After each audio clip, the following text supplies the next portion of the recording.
ಈ ಗಾದೆಯು ತಿಳಿದು ತಪ್ಪನ್ನು ಮಾಡುವುದನ್ನು ಸೂಚಿಸುತ್ತದೆ. ಈ ಗಾದೆಯ ವಿಸ್ತರಣೆ ಹೀಗಿದೆ.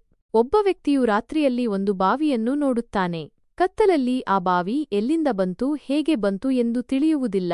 ಆದರೆ ಮರುದಿನ ಹಗಲಿನಲ್ಲಿ ಆ ಬಾವಿ ಸ್ಪಷ್ಟವಾಗಿ ಕಾಣಿಸುತ್ತದೆ.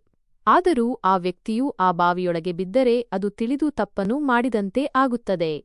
ಈ ಗಾದೆಯು ಜೀವನದ ವಿವಿಧ ಸಂದರ್ಭಗಳಲ್ಲಿ ಅನ್ವಯಿಸುತ್ತದೆ. ಉದಾಹರಣೆಗೆ, ಒಬ್ಬ ವ್ಯಕ್ತಿಯು ತಪ್ಪು ದಾರಿಯಲ್ಲಿ ಹೋಗುತ್ತಿರುವುದನ್ನು ತಿಳಿದಿದ್ದರೂ ಅದನ್ನೇ ಮುಂದುವರೆಸಿದರೆ, ಒಬ್ಬ ವ್ಯಕ್ತಿಯು ಕೆಟ್ಟ ಅಭ್ಯಾಸಗಳನ್ನು ಹೊಂದಿದ್ದರೂ ಅವುಗಳನ್ನು ಬಿಡಲು ಪ್ರಯತ್ನಿಸದಿದ್ದರೆ, ಒಬ್ಬ ವ್ಯಕ್ತಿಯು ತಪ್ಪು ಸಂಬಂಧದಲ್ಲಿ ಸಿಲುಕಿಕೊಂಡಿದ್ದರೂ ಅದರಿಂದ ಹೊರಬರಲು ಪ್ರಯತ್ನಿಸದಿದ್ದರೆ, ಈ ಗಾದೆಯು ನಮಗೆ ಎಚ್ಚರಿಕೆಯ ಸಂದೇಶವನ್ನು ನೀಡುತ್ತದೆ.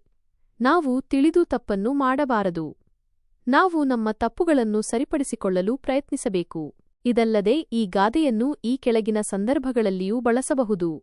ಒಬ್ಬ ವ್ಯಕ್ತಿಯು ಅಪಾಯಕಾರಿ ಕೆಲಸವನ್ನು ಮಾಡುತ್ತಿದ್ದರೂ ಅದರಿಂದ ದೂರವಿರಲು ಪ್ರಯತ್ನಿಸದಿದ್ದರೆ, ಒಬ್ಬ ವ್ಯಕ್ತಿಯು ಕೆಟ್ಟ ಸ್ನೇಹಿತರೊಂದಿಗೆ ಬೆರೆಯುತ್ತಿದ್ದರೂ ಅವರಿಂದ ದೂರವಿರಲು ಪ್ರಯತ್ನಿಸದಿದ್ದರೆ, ಒಬ್ಬ ವ್ಯಕ್ತಿಯು ತಪ್ಪು ನಿರ್ಧಾರಗಳನ್ನು ತೆಗೆದುಕೊಳ್ಳುತ್ತಿದ್ದರೂ ಅವುಗಳನ್ನು ಸರಿಪಡಿಸಿಕೊಳ್ಳಲು ಪ್ರಯತ್ನಿಸದಿದ್ದರೆ, ಈ ಗಾದೆಯು ನಮಗೆ ಜವಾಬ್ದಾರಿಯುತವಾಗಿ ವರ್ತಿಸಲು ಮತ್ತು ನಮ್ಮ ತಪ್ಪುಗಳಿಂದ ಕಲಿಯಲು ಪ್ರೇರೇಪಿಸುತ್ತದೆ.